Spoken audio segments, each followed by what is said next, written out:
சிரம்பானில் 16 வயது இளம்பெண் கடத்தப்பட்டு 2 மில்லியன் ரிங்கிட் பிணைப்பணம் கேட்கப்பட்ட வழக்கில் கைது செய்யப்பட்ட ஒரே குடும்பத்தைச் சேர்ந்த 5 இன்று செஷன்ஸ் நீதிமன்றத்தில் குற்றம் சாட்டப்பட்டனர்.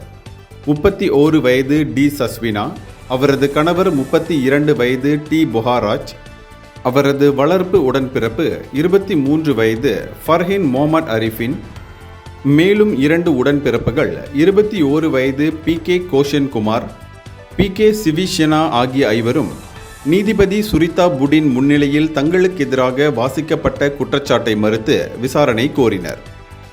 ஏப்ரல் 10ஆம் தேதியன்று Seremban 2 uptown avenue Jalan S2 B10 அமைந்துள்ள சலூனுக்கு வெளியே குறிப்பிட்ட 17 வயது பெண்ணை மாலை 5:45 மணியளவில் கடத்தியதாக அவர்கள் மீது குற்றம் சாட்டப்பட்டது.